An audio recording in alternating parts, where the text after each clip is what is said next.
Something like that. Oh, brother. Tell me about it today, mate. Oh no, this weekend. It's been a very very long weekend. You have Oh, no idea. Like,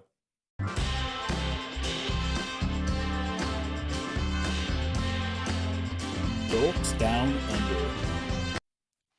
so we have an apartment. Should we? No, actually, no. You should probably introduce it before we. oh yeah, that's a good point. Right, hello, ladies and gentlemen. Welcome back to Dorks Down Under. I'm your host Jordan. Joining me from across the pond, we have Dez. I'm eating Oreos and got beer because it's been a hell of a week. A hell of a week. For those of you who do follow us, thank you very much for joining us. We are a podcast that discuss random nonsense, mostly about geek-related nature, TV shows, movies, gaming, the lot. Our lives. Our life, but generally our life. Basically, this is our therapy session, is what we are doing. So, so, Yes. And I so must say, I am very disappointed in all our listeners. As much as we love you, from what I've been told, Jordan didn't get a single barred up penis, cleanly shaven. So, guys, pull your finger out, bar up, shave your balls, send them to Jordan. Very disappointed in you all. some context, go back and listen to some of the other episodes if you don't get that, ladies and gentlemen. So, without further ado, you can find us available to watch our beautiful faces on our YouTube channel, or you can find us available on all good podcast apps. We are subscribed to most of them, I believe.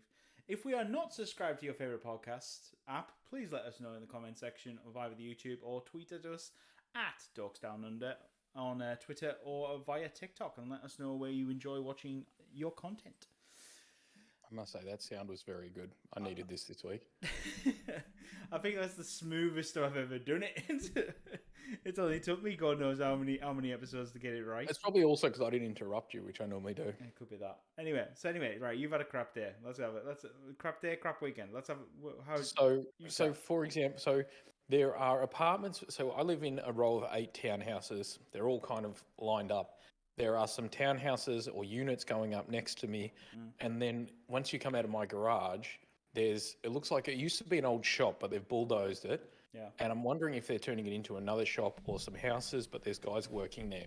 So most mornings we get waken up at the butt crack of dawn because there's workers. Not a problem.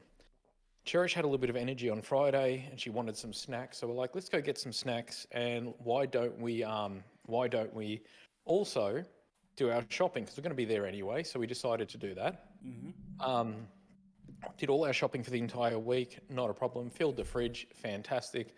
Loving life. Then all of a sudden I hear this massive bang. So I was like, okay. So I go to open the garage because where we are now, the garage is here and it opens up into a laneway where the sound comes from. Garage wouldn't work. Okay. And I'm like, that's weird because we just came in there and we've just put our groceries away and we've heard a bang. I'm like, okay. And I yell up to Cherish. I was like, did you hear that? She's like, yeah, and the lights aren't working. So a concrete truck has come, or some kind of truck has come, and knocked not just the electricity pole down, but then have also gone forward and hit the junction box off the side of the houses. So we've, for the first time in, I think since I've lived with Cherish, which has been about 10 or 11 years, we did our shopping on Friday. And we're like, okay, cool. So we contacted the electricians. They said, yep, cool, not a problem. They finished at 2:30 today. Jeez. So they've had to reset. So they've had to reset the entire pole. Then they've had to reset an entire junction box into our house, and then rewire the whole thing. Right. While they've been doing that, though, I can actually like pull a lever and manually do the garage.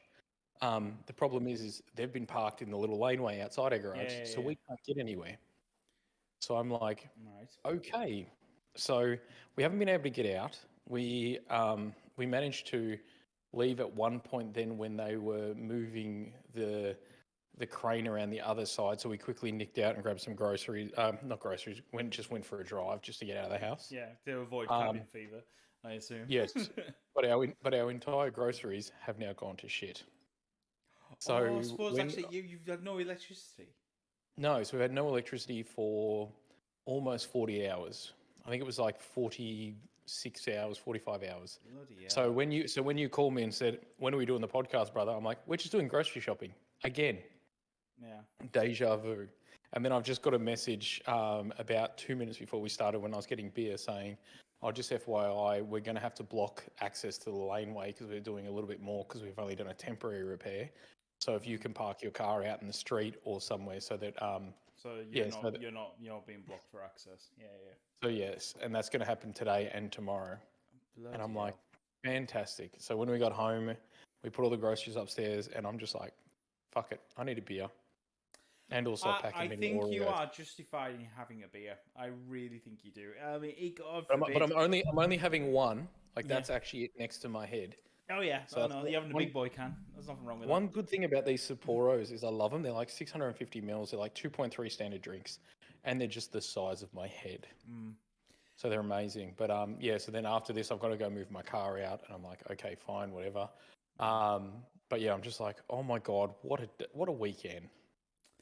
Wow. I mean, that's immense. I mean, That's why I'm running late. So Yeah, Jordan didn't know about any of this. When he said, he goes, "When are we recording?" I was like, "Bro, give me half an hour. You'll find out about it on the podcast." It's too dramatic not to do. yeah, definitely.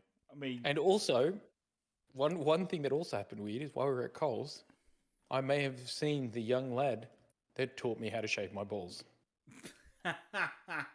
We were picking up some gluten-free soy, and he walked past and gave me a wink. And I'm like, "I haven't done it, mate, but thank you for anyway." But yes. But I was intrigued about this cream that you were talking about.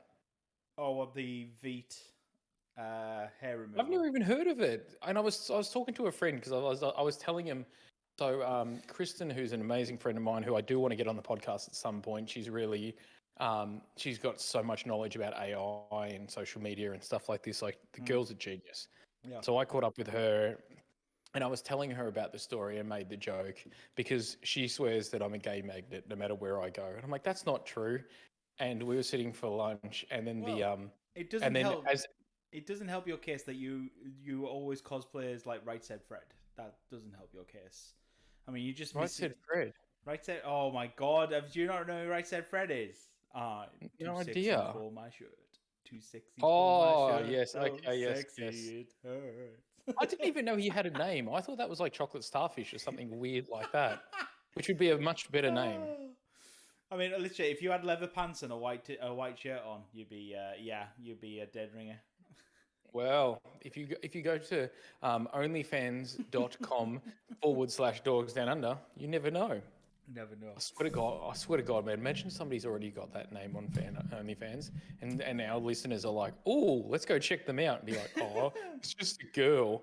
Oh, sorry. I'm pretty sure that would be a more pleasant experience for them. Oh, well, yeah.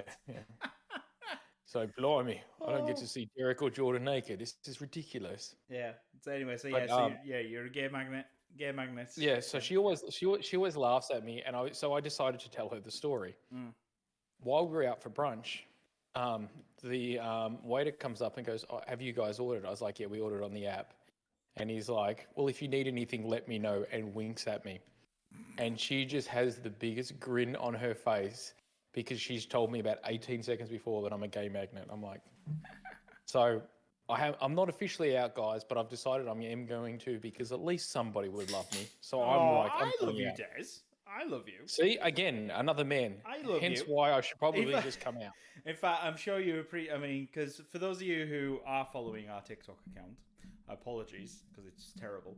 But we are putting clips up on of each episode. We do some clips and they get uploaded to YouTube Shorts. And Sometimes, not always. Occasionally, Derek forgets because he's busy, and I'm sorry. I know, and I do remind Derek. Don't worry. That's what we do. But we do. So we take our clips and we're actually now putting them with context with like a movie scene or a meme or something like that. Because I'm scared to see what the movie scene about shaving balls are. No. I didn't do that one. I was tempted, but no. The last one was quite good, which is about how my wife and you are having an affair. So Oh really? Yes. Holy shit, I've not seen that one. Jesus Christ. Oh wait, hang on. I've just realised, did I actually set it live on TikTok? That's a good point. That's escalated so quickly. I'm like, Did I? Did I? that being said, Elle is amazing, but I'm definitely Yeah. not having an affair. And no offense, even when I'm barred up No, I with my didn't. freshly shaved No, balls, I I'm didn't. pretty sure that I could not reach New Zealand. All right, hang on. As much hang as on. I would love to say that I can, no. It's now live. Okay, I forgot to. Jesus. It's live on YouTube, but it wasn't live on TikTok. Okay. Wow, that escalated so quickly. I'm like, as much as I love Elle, I'm like, and my freshly shaved balls would not reach that far to New Zealand. But like, holy Jesus, I have to say, my throwdown. You remember last episode we were talking about the BC times, aka before COVID. Oh yeah, you died at that one. I didn't realize. I watched that one because it popped up on my YouTube, and I was like, oh, that's kind of funny because I was scrolling through and it was like that's our most popular people, TikTok one. That's our most popular TikTok one, yeah, so far. And you know what's worse though is that was just an offhand comment of a joke of BC before COVID. Which I thought was humorous and kind of biblical. So I'm like, that'll get the religious people liking us, hopefully.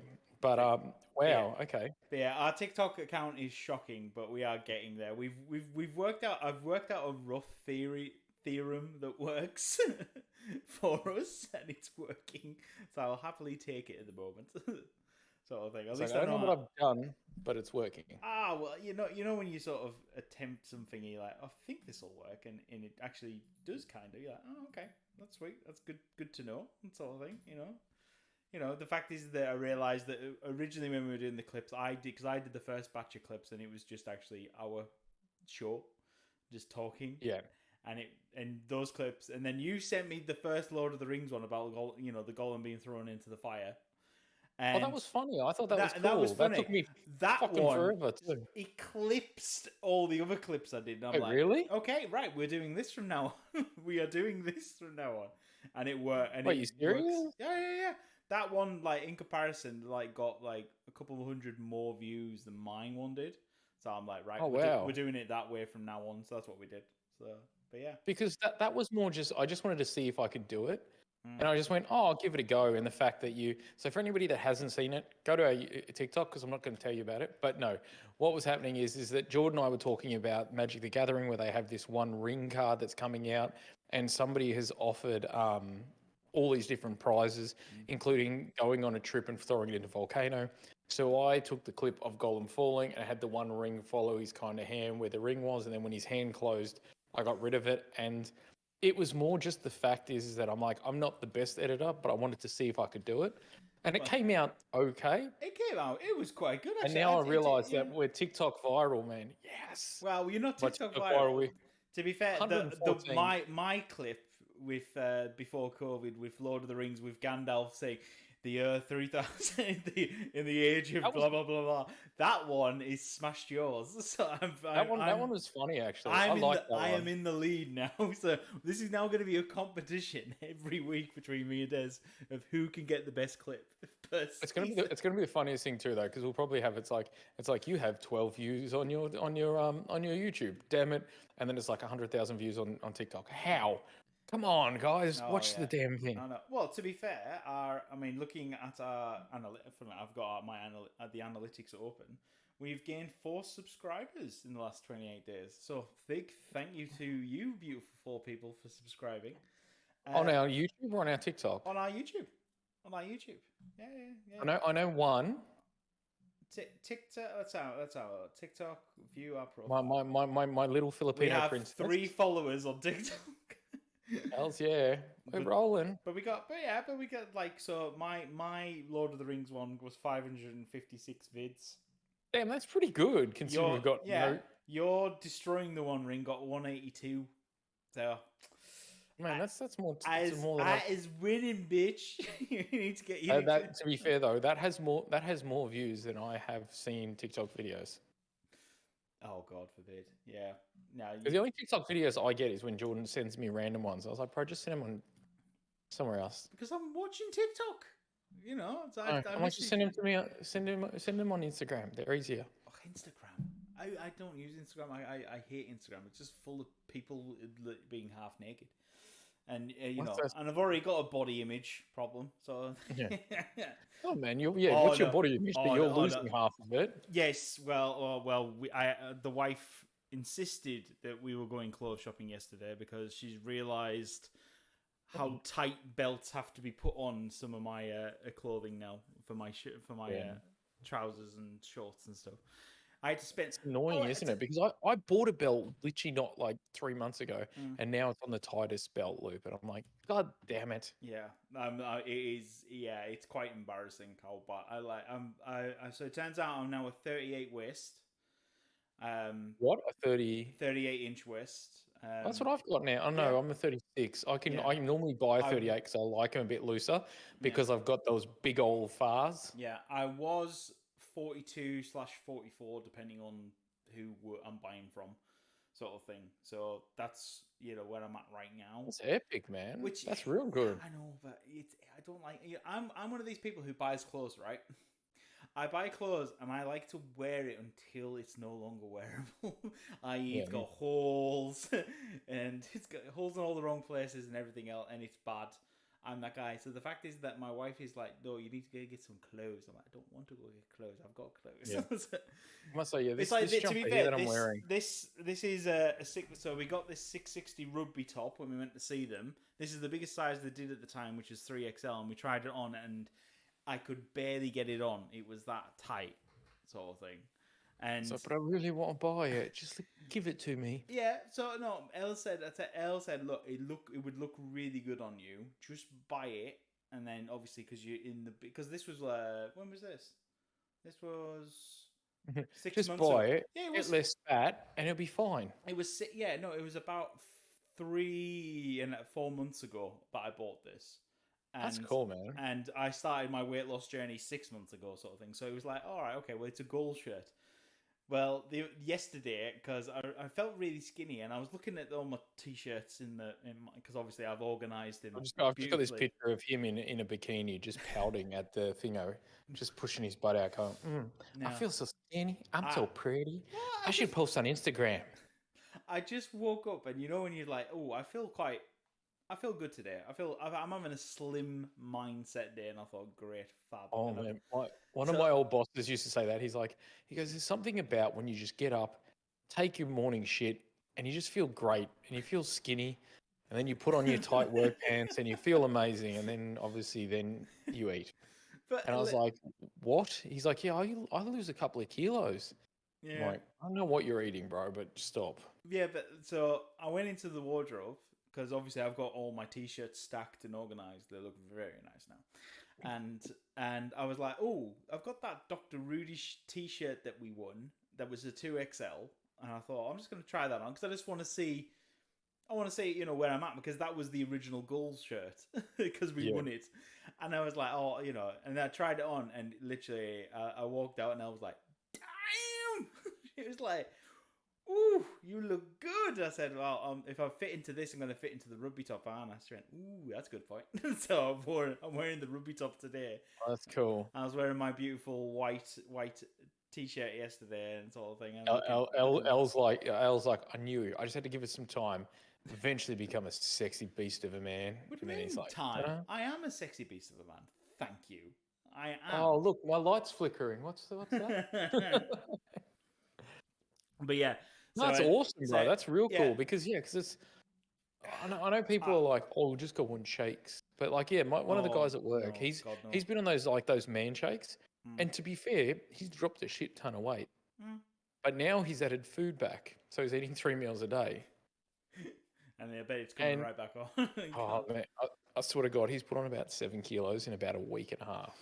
Jeez, I mean, I was happy. Because I haven't been to the gym now in 2 weeks because obviously we've moved house and everything else. That pretty much was the gym. And pretty much me moving a house and unpacking and going to Bunnings and Mitre 10 and buying these ridiculously heavy shelving units and everything else.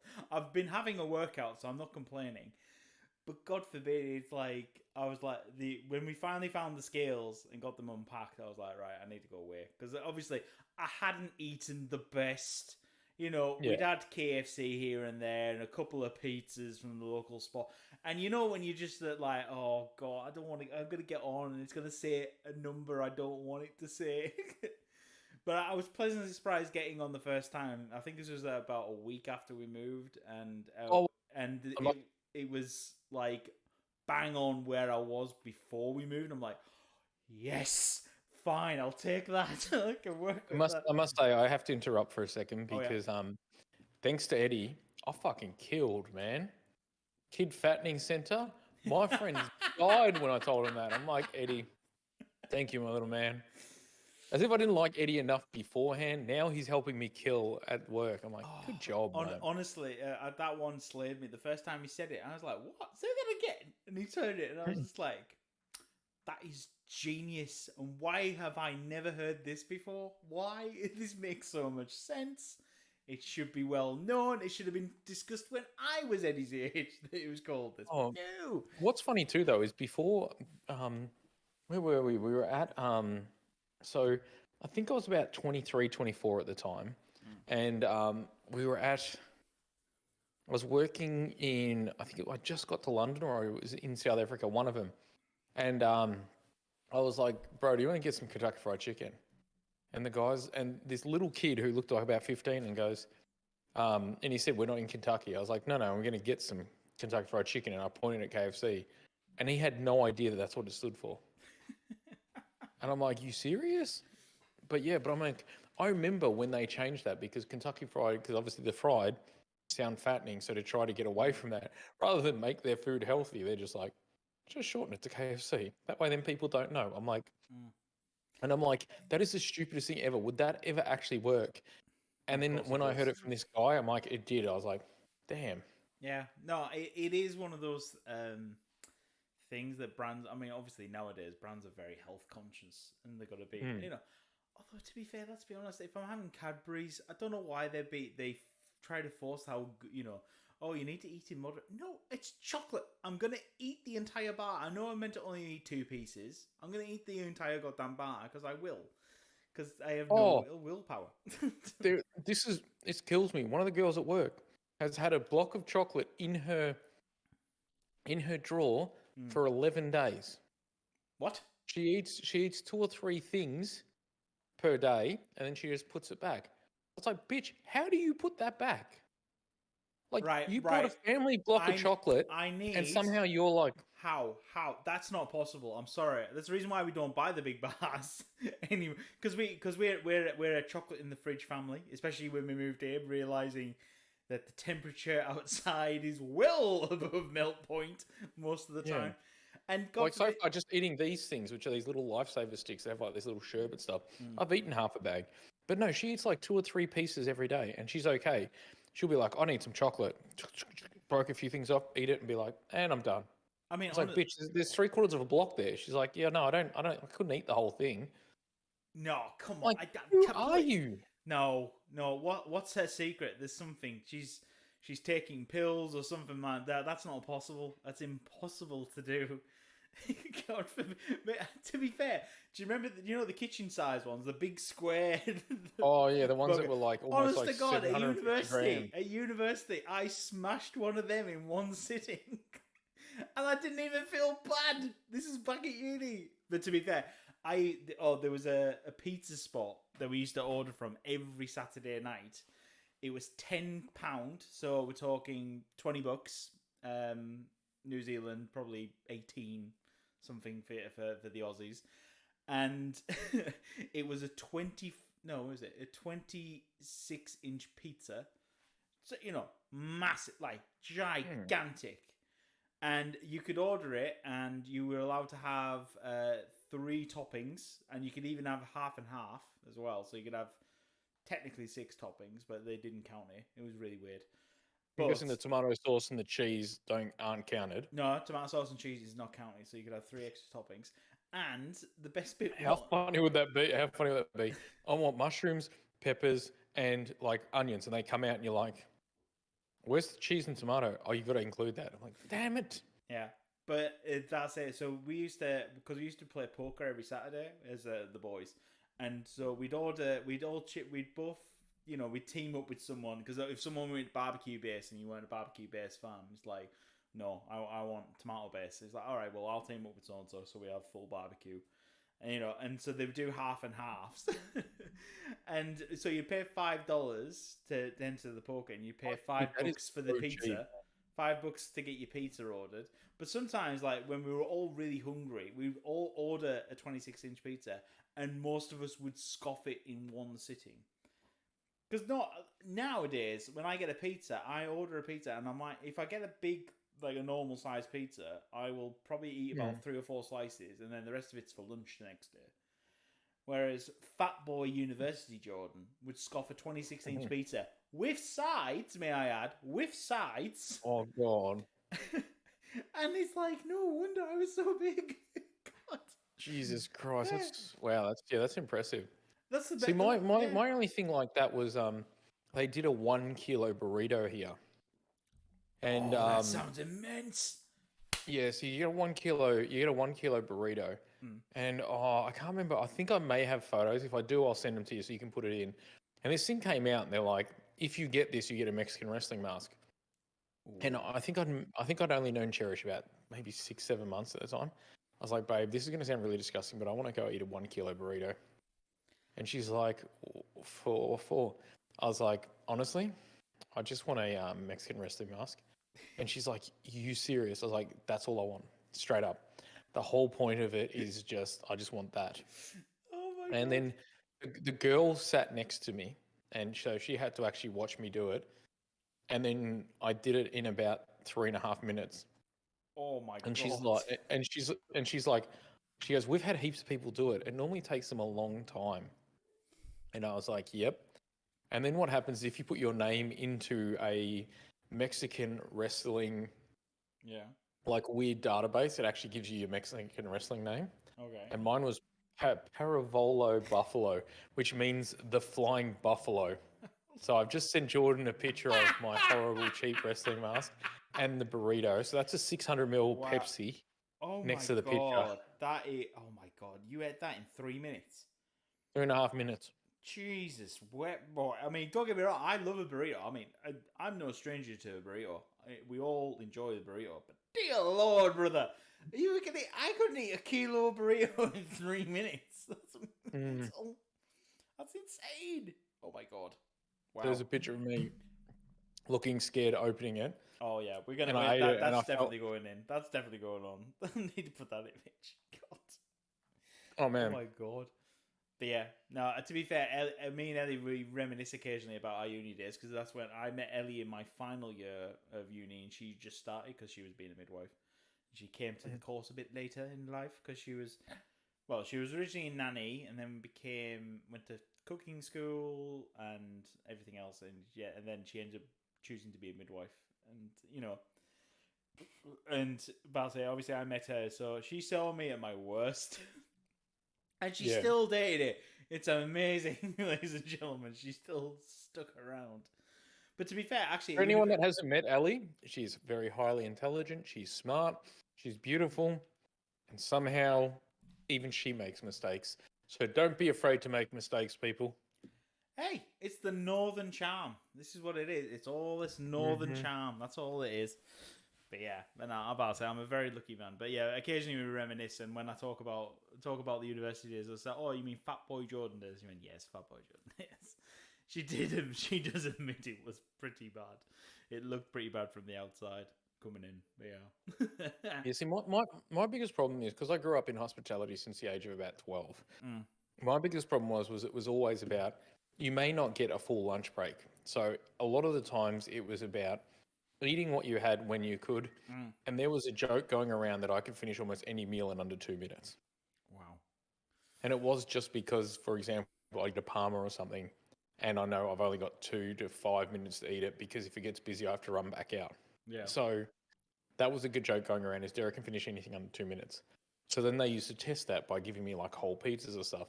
And even to this day, where I eat a lot slower, and I have to force myself to eat slower, I still eat quicker than most people. And that's why when I ate this 1 kilo burrito, the woman just like, oh my God. I'm like, yeah. Oh, to be fair, I find it hilarious that, because I mean, I know I eat quick. I know Ellie eats quick, and occasionally Eddie does as well. But it's like we think we're not that fast, but then we go out, then we go out and we're eating with other people and stuff like that, and suddenly we realize how fast we eat.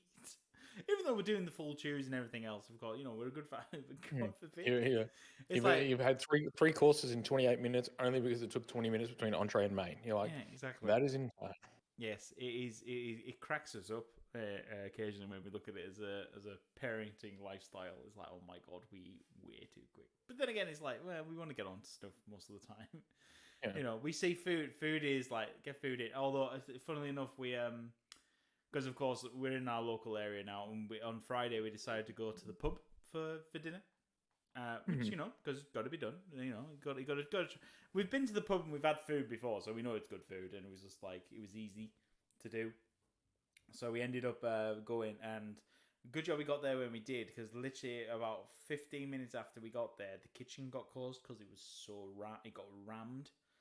Sort of really? With food and stuff. So we were lucky. So of course the food was a bit late, but luckily we still gave Edward my phone. He's busy playing away on Snake IO and everything else, and he's busy. All I'm doing, I'm sitting there. Jordan's sitting there watching Bluey.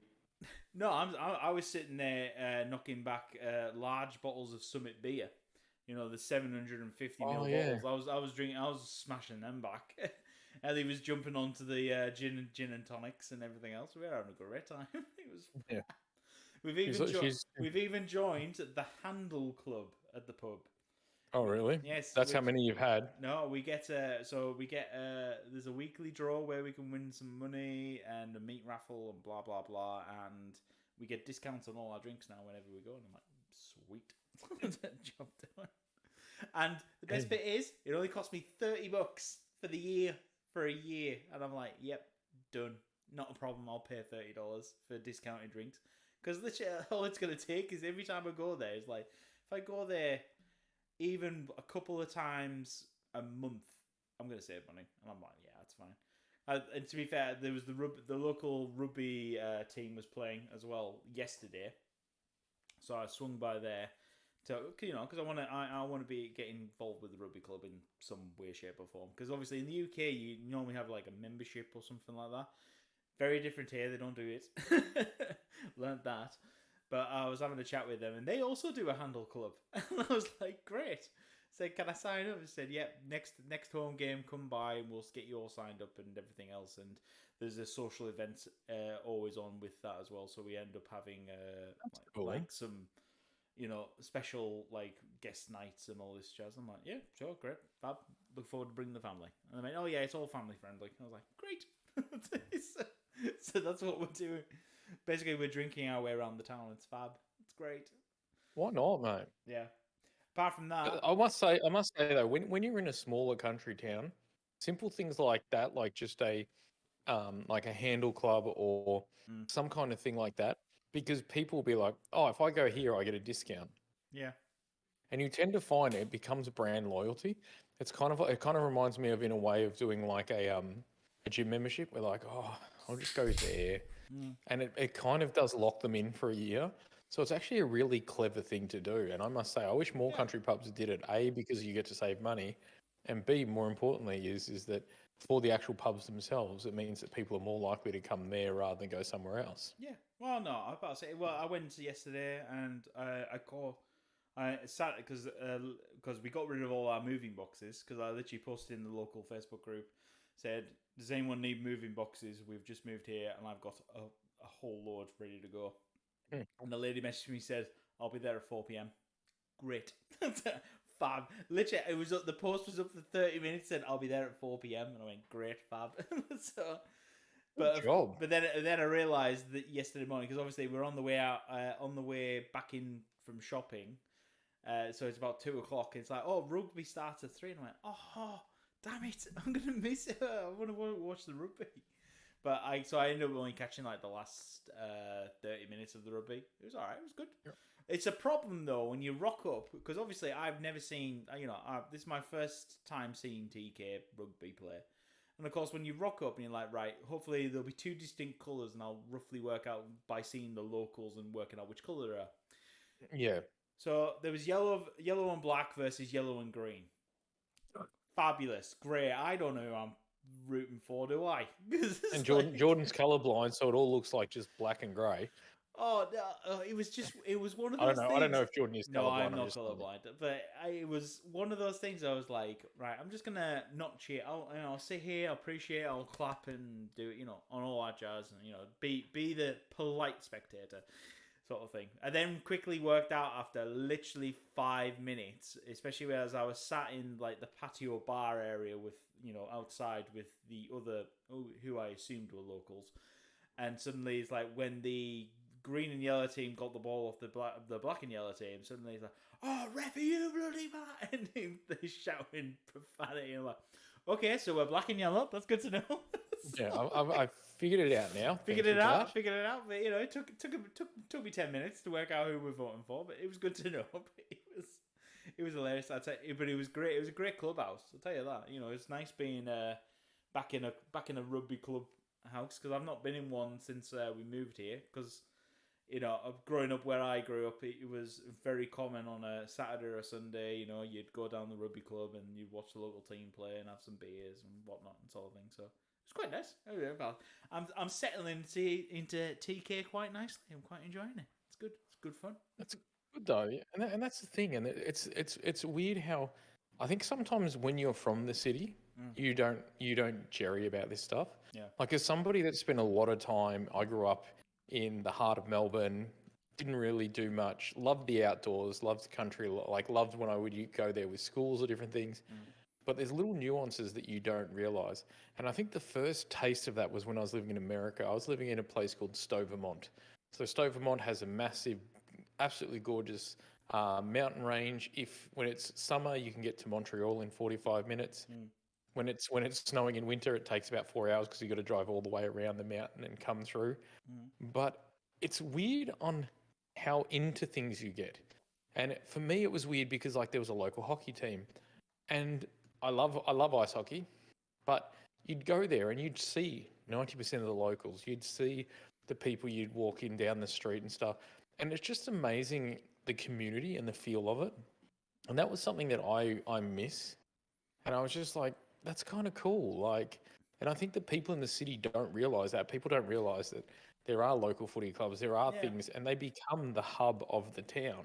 Oh, I have worked out that between the TAV, which is the pub on the main street, and the rugby club, it's like those are the two hubs of this entire thing, which is great, sort of thing. It's good to be involved and do everything and whatnot, because the only other pub nearby is it's a historic building called the Rangariri Hotel, but that's like a drive out of town. It's like I would say it's 10-minute drive outside of town.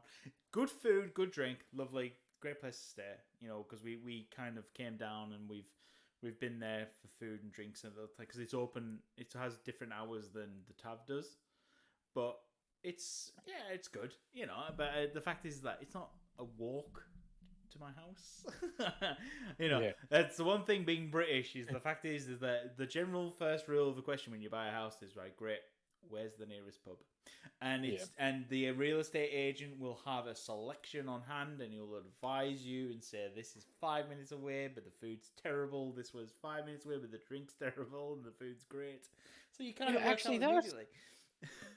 Because I remember I think I'd been in a London pub, and it was my first or second week there, and Burrow, the guy, he was from Middlesbrough. We had 3 marks that worked there, so he just got the nickname Burrow, as you do. Oh, yeah. And the local real estate agents come in, and they're like, "That's right, put them on my tab." And they drank and ate for free. They got looked after, and I'm like, "Cool," not realizing why, but they said when people buy houses, these guys will actually tell them where it is. And I was like, seriously? And I was like, that's so weird. And then I can't remember what it was. I was there, I think, with one of the guys, and I was hanging out with him. He's like, I've got to go check out this house. So we went and checked out this house. And when we were there, one of the things they said is, if you like it, here's the application fee. They also have the school that's within this. They also have these 3 pubs. This one, the food's all right. This one's my recommendation. It's just down the road. And I was like, That is what people need. And she's like, you'd be surprised how many people went, oh, there's a good pub around the corner. Oh, that's fantastic. I'm like, really? She's like, yeah, they want to know. It's part of what they know. Hey, it's well, to be fair, part of British culture is the pub life sort of thing. You know, you're gonna go to the pub at least minimum times once a week. You know, possibly mainly on a Sunday. Generally, Sunday tends to be the religious day for pubs, which is fine. But yeah, it's very. But obviously, moving from England to New Zealand, where it's not pub culture, it's cafe culture. Completely different. Yin and yang doesn't work. You know. Well, that's one thing that I found, like, because I obviously come from Melbourne that has a very big cafe culture, that I would literally go to a cafe, order a coffee, sit down, grab my book and be like, I've got 2 hours off. I just want to read my book and chill. And as soon as you finish the coffee, the people looking at you like, what the fuck are you doing? Move. Or order something else. I'm like, I'm fine for now. They're like, okay, here's your bill. I was like, oh, can I stay a little bit? They're like, no. And you're like, what the hell? And then you end up getting like a half pint and you can sit in a pub for like 2 hours and listen to the thing. And that was the weirdest thing for me because I was like, huh?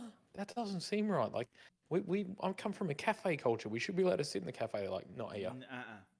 Doesn't work that way. No. Time is money. Covers is money bizarre. here. It covers it. Yeah, it's really strange. It's one of the weird things you got to get used to moving from different. It's not. It's more of a country thing than a hemisphere thing, I think. But it's just. Yeah, I think so too. Yeah, but it's really because weird. I've been lucky enough to live and so I've lived in I think 6 countries, and obviously been to about 31, 32. So I've been pretty lucky with what I've been able to see and that. But yeah, some of the things are just like so random, like where you go and because X is your normal, and X doesn't exist there, you're like, wait, what? That makes no sense.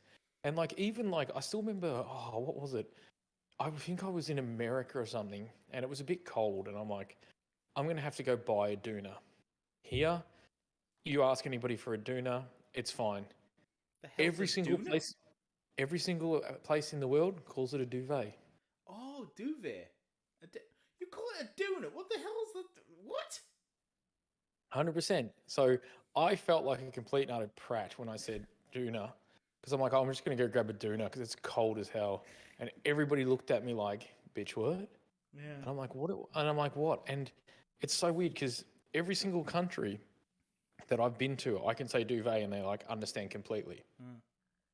But you say that here, and most people are like, either A, don't know what you're talking about, or B, are like, oh, what are you, international? You're like, funnily enough, when we were moving in, obviously one of our friends was helping out with the trailer and brought his daughter along, and she was helping out and she was ferrying stuff back and forth. She did a great job all day. She was lovely. But she said, "Oh, can you tell me where the duvet inner is?" I went, "The what?" She went, "The duvet inner." And I said, "You mean the duvet?" "Yes, I can tell you where that is." She went, "No, that's the duvet inner." And I went, "No, the duvet goes inside the duvet sheet." I said, wait, "No, that's the duvet outer." I went, "It's not a duvet, it's a sheet." Duvet inner and outer. I'm like, which word? It was funny, but yeah, we had a good gas with that, and I was mocking his parenting style. I said, "What's this nonsense?" He went, "Oh, you can speak to her mother when she rocks up." Unlike here, there's just like, "Hey, you got a doona cover?" "Yeah, thanks, mate." And then you walk off. You're like, doona cover. But yeah, it was so weird because I honestly had no idea that it was called that, and I thought I'd travelled a fair bit and I'd been in a few places, and I was like, cool. And I had no idea. As I'm pretty sure I've said it on this podcast once or twice, but it's funny. I have the same thing always happen when I go to Bunnings or might attend, and I'm looking for something, and of course, you've figured a flange is a flange, but no, not this side of the hemisphere. No, it's called something completely different. And I swear there is one guy. Gasket. Oh, right. There's one guy who's employed at every Bunnings, and there's one on every shift. Because you walk in, and of course, there's someone look at you blank stare, and then they talk into a radio or they're nearby, and they say, "He's looking for this." Yeah. He's like, Hey, cuz, there's this dude in here asking for a flange. Any idea what that is? Hey, oh, that's what it is. Why didn't he just call it that? I'll let him know, bro. Yeah, all 7, eh? Oh, honest to God, it cracks me up. It's like, even when you go on the website, it's like, oh, what would they call it? It's like, what section do I need to go to try and find it first? So it's like, In my head, I'm literally picturing a dude just like this, and he's just like, and then all of a sudden he gets a call, and he's like, oh, and he looks up on the computer. Oh yeah, this is English.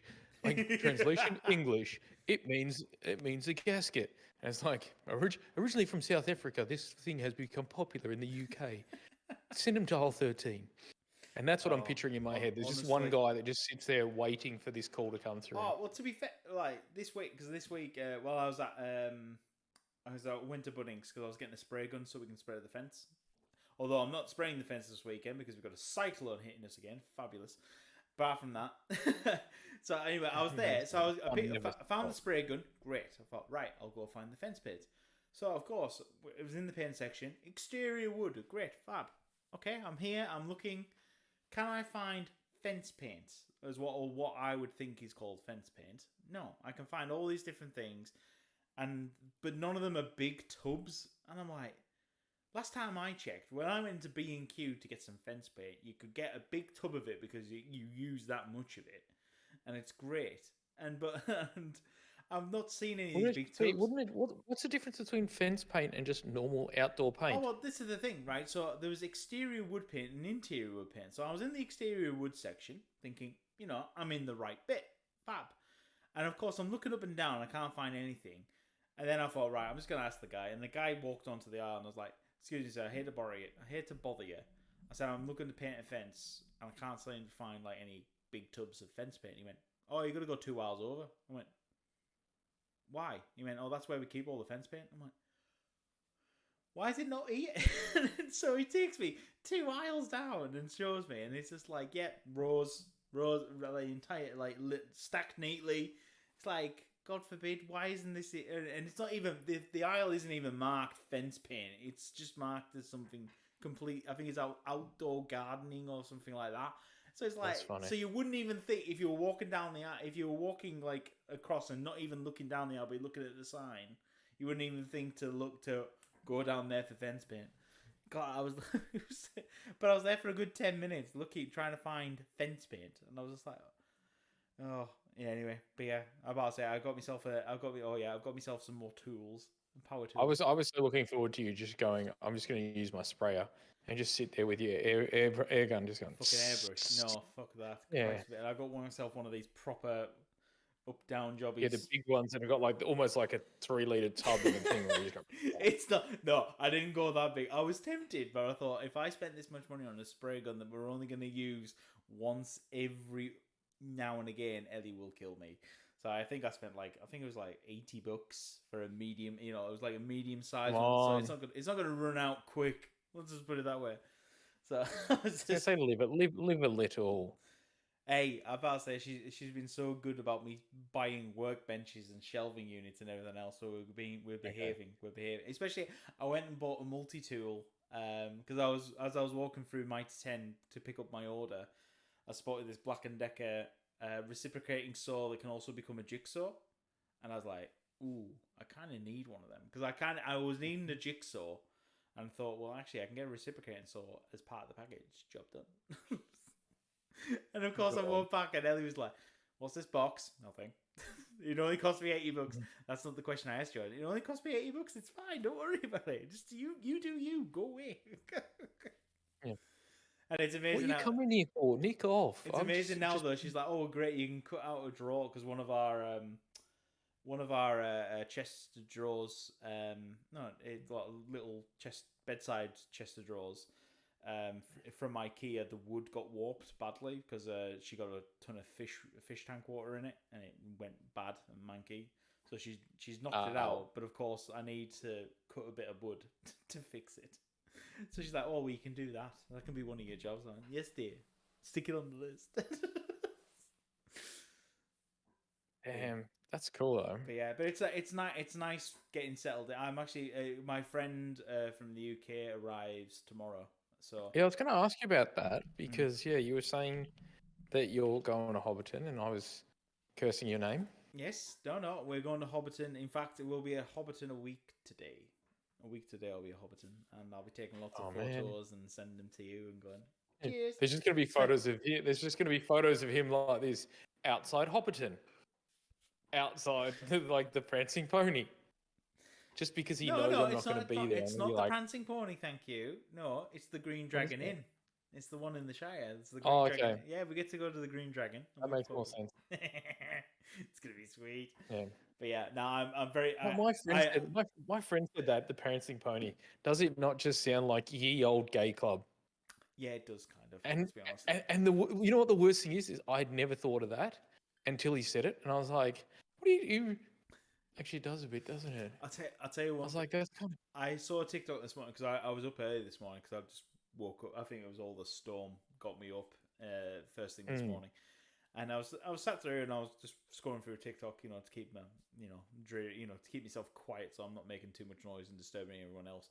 And there was a TikTok that cropped up, and it was a person was watching all the Lord of the Rings films from the Hobbit ones all the way through to the Lord of the Rings ones.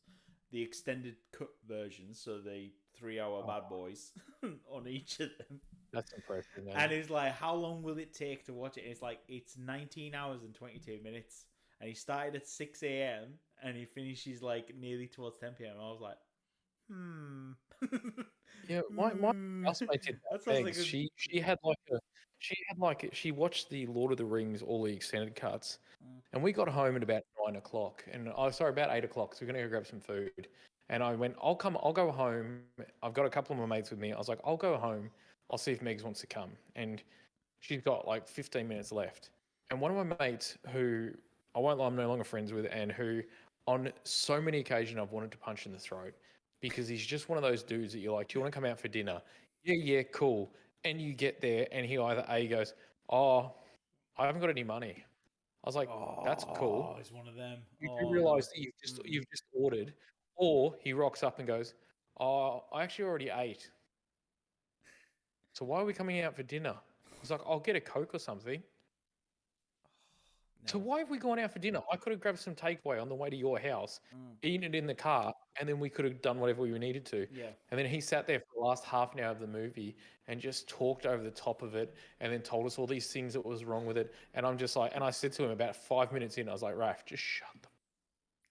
And then after about 10 minutes, I was like, sorry, Megs. And I took him out, and she was like, as you can imagine, she was pissed. She's invested like almost 10, 12 hours into her day. Just for this guy to come and be an absolute complete nut, a twat. And I'm like, yeah, you deserve that. No, I'm about to say, I mean, because I haven't watched the Lord of the Rings movies in ages, and same with the Hobbits. So I'm kind of, and I want to watch them with Edward, because funnily enough, as people who have been listening to the podcast, we have. Oh, you mean you have never watched them ever? Oh no, he's never watched them. I think that you've never watched it. Oh God, I'm pretty sure I can quote the first Lord of the Rings movie word for word. So I watched it that That's all right. I was just going to log off and disown you as a friend. No, don't worry about that. But yeah, no. So I want to watch it with them, but Eddie's like, no, he's too young. I'm like, come on, he's not too young. I remember watching the animated version, and that scared the crap out of me at his age. Yeah. God forbid. But funnily enough, is because obviously I've been talking about getting back into Warhammer, and of course Edward's been intrigued in why am I going to buy model paint and all this stuff. So I've explained this week what it all is, especially with fantasy and the space, fantasy and 40k versions, and explained everything to him. He's like, "Oh, the fantasy one sounds cool." So well, we got some models to paint up on that, which is for Dreadfleet, which is the fantasy version. That'll be good. Yes. Because the one thing I've said to Elle, because Elle was a bit concerned, because of course I've been buying paint, because I found a mega paint set, so I got that. I picked that up today. Is that the GW one, or is that the It's the hang on, the army painter one or something? Hold, folks, while we get a shit ton of paint. This. You actually got the car. Oh man, that has to be so expensive. Yeah, but these last for a while, sort of thing. And then I'm just, and I'm pretty much all I'm doing after with this one is just adding. And I've luckily found a case. I've got a couple of cases that I'm going to repurpose. Like I've got a dual dwarf army that I don't really use anymore, and I'd have to update. Is it metal by any chance? It's got a few. It's got a bit of weight in it. Let's put it that way.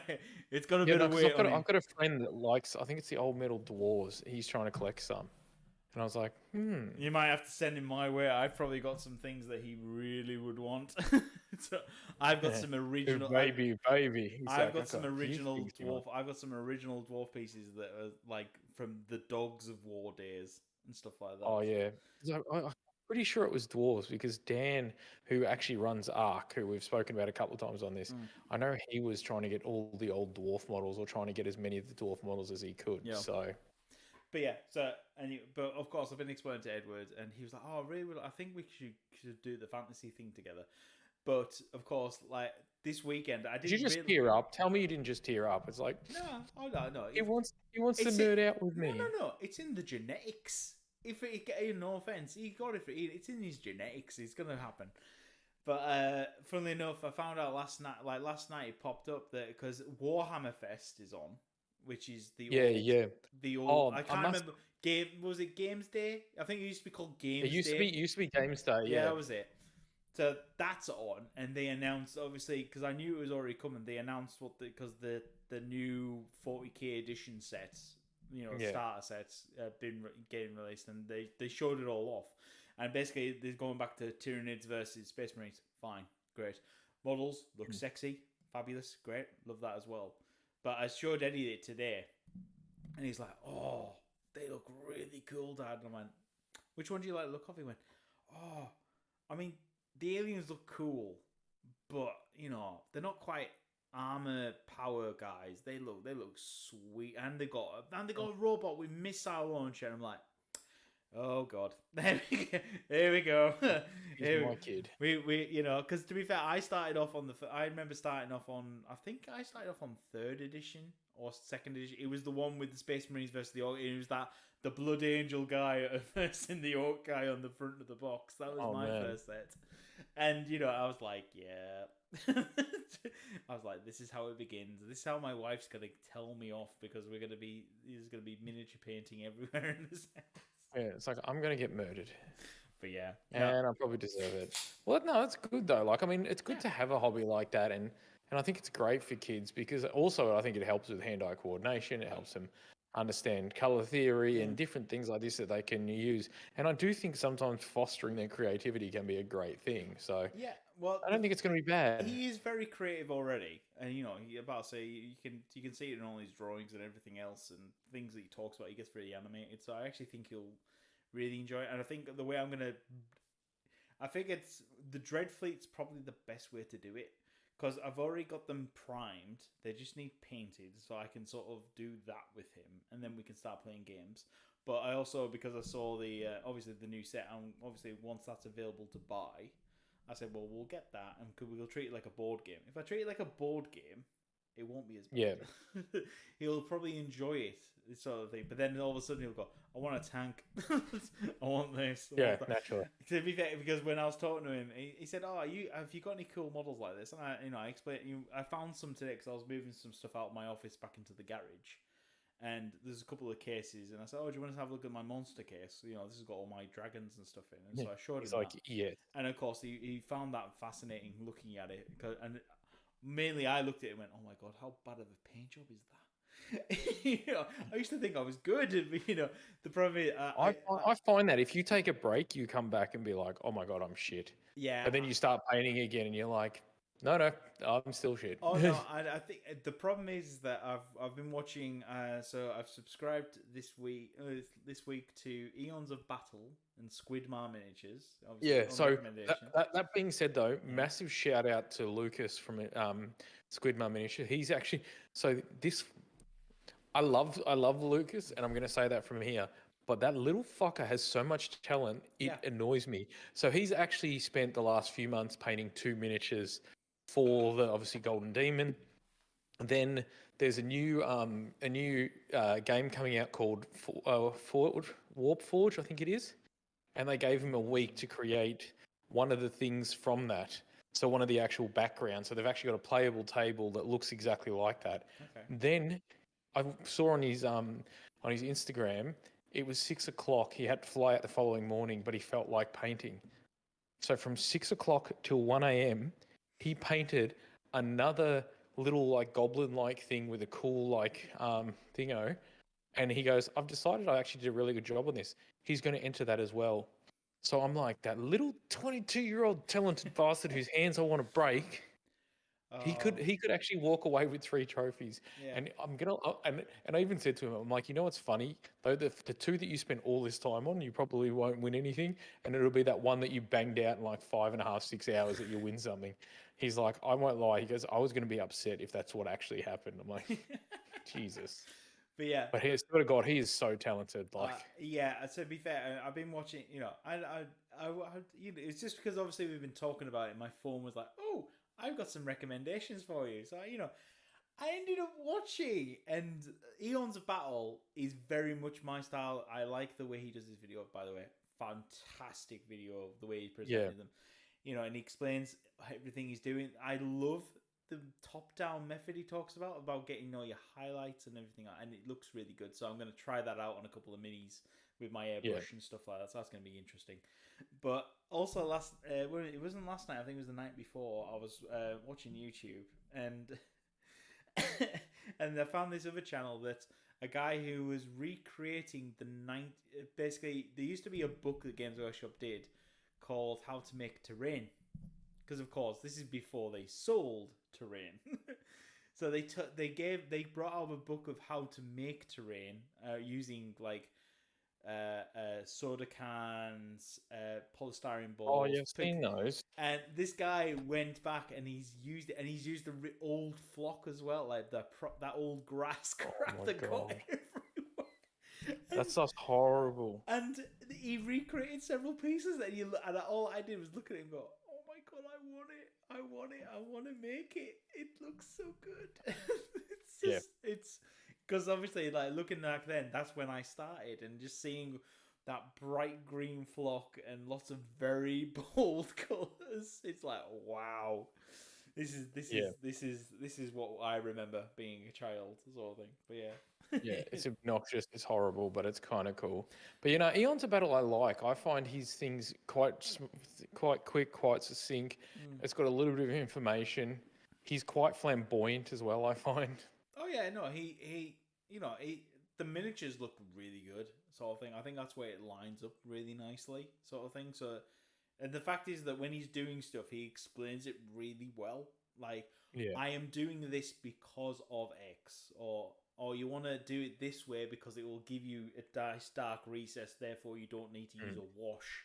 And I'm like, because literally, like, as I've said, I've opened up a couple of cases today. I'm like, oh my god. Yeah. I need to go back over some of these, or just remove. Let's start again. With some of them, it's like, let's just start again. It'll be quicker. God. You're just like, what have I? What did I do? He looks horrible. Yeah, but then again, I'm now 8. I haven't done the hobby for 7 years, and I'm kind of realised that, But the fact is, I want to paint. I've already told Edward, because we were talking about when we go back to England, we're going to go to I'm going to go to Warhammer World.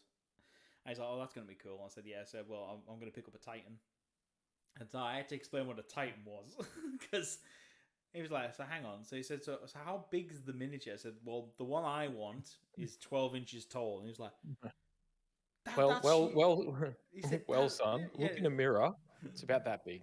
He said, Dad, that's huge. I went, yeah. I said, this will probably be the biggest miniature I own.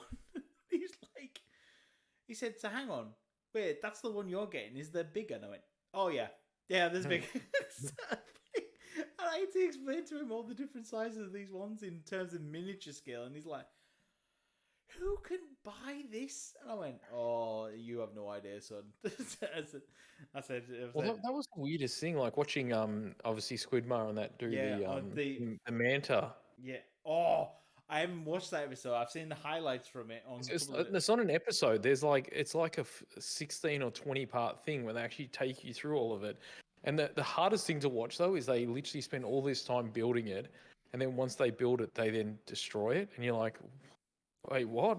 So because obviously it's obviously meant to be a crash plane and stuff, and it goes through the processes. It's actually a really cool series. But yeah, it's horrible. But it is. No, I mean, to be fair, knowing how much that manta costs. But then again, it's funny how in Squidmar's like complaining so much about it because everything's warped. There's no support beams in place for the plastic. It's really bad. And it's really funny how they. I mean, it's funny because obviously I know a bit of behind the scenes. Yeah, because you would have known that stuff. But because I walked through the factory, I've seen stuff. Yeah, and it's funny how they talk about, oh, well, the molds only get used this many times. Yep, of course they do. Yep. It's like, please no. That was the hardest thing because I know when they got theirs, there was a piece missing. And they're like, you've got to give us. Oh no, it wasn't of that. It was of one of their warlord titans. Oh yeah, no, I think I've just saw that. Yeah, they had a piece missing or something, and they had to contact them.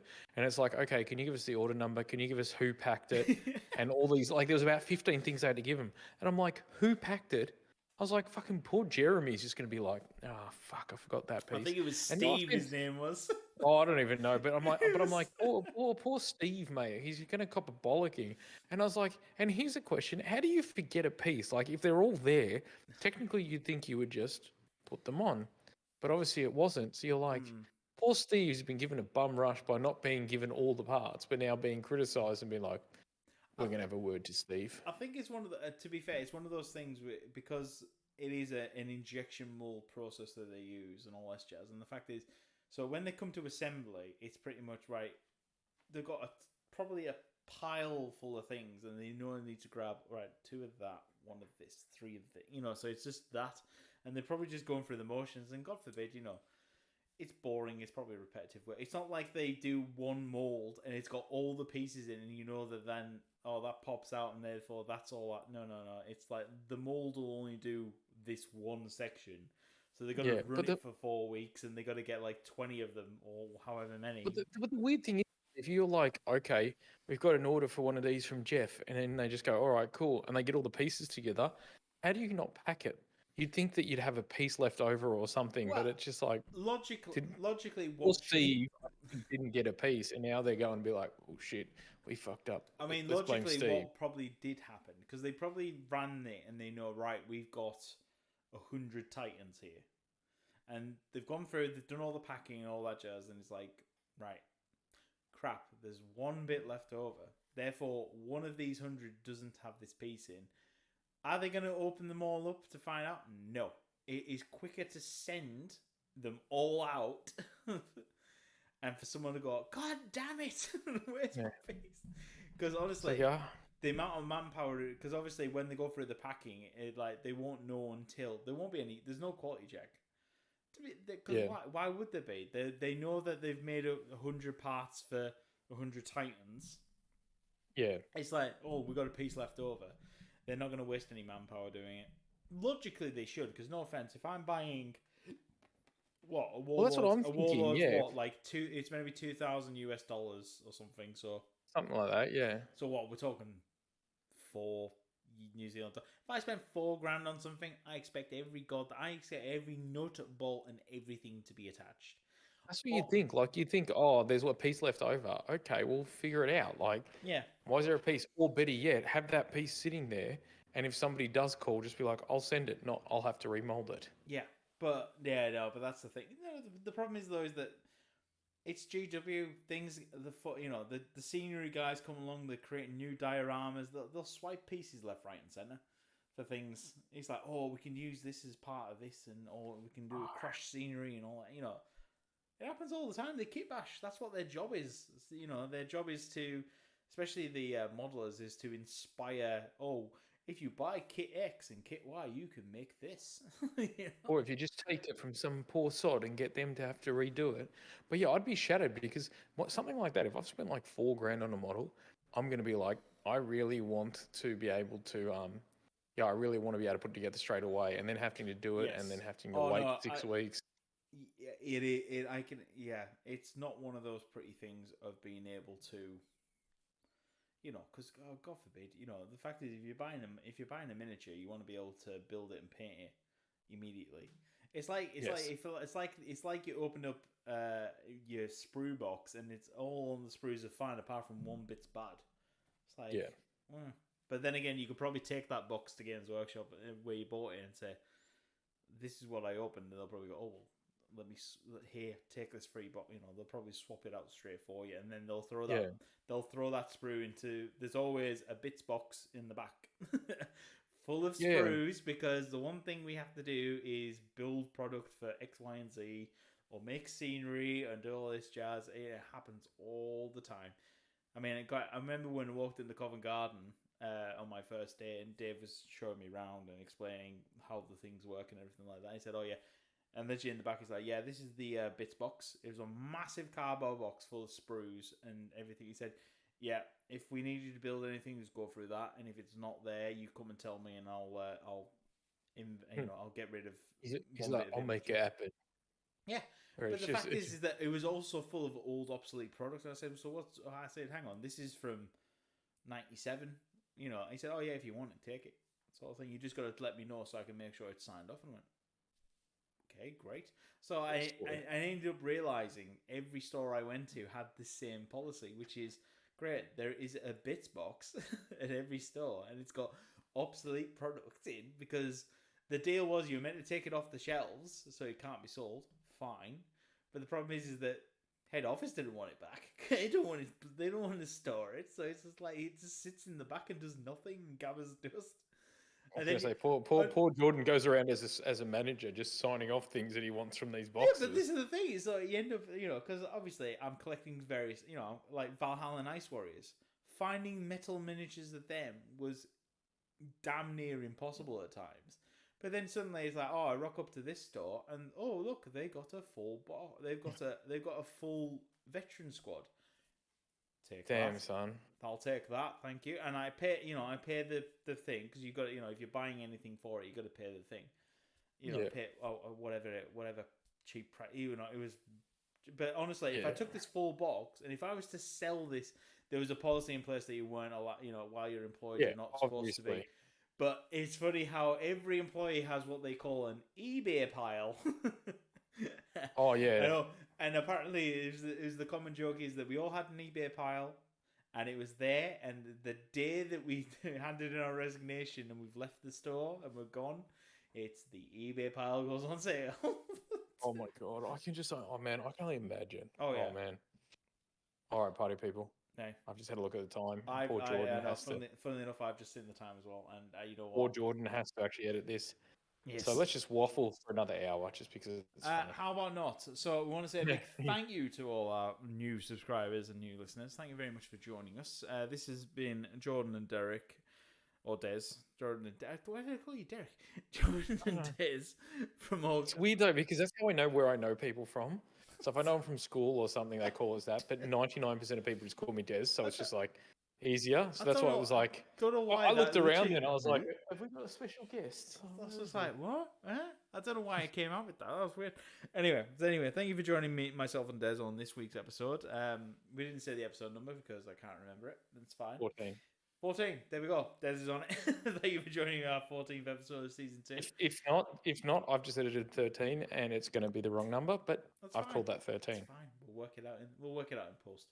Exactly. Thank you very much for joining us. Remember, you can enjoy our beautiful faces on our YouTube channel. You can also find us available on all good podcast apps.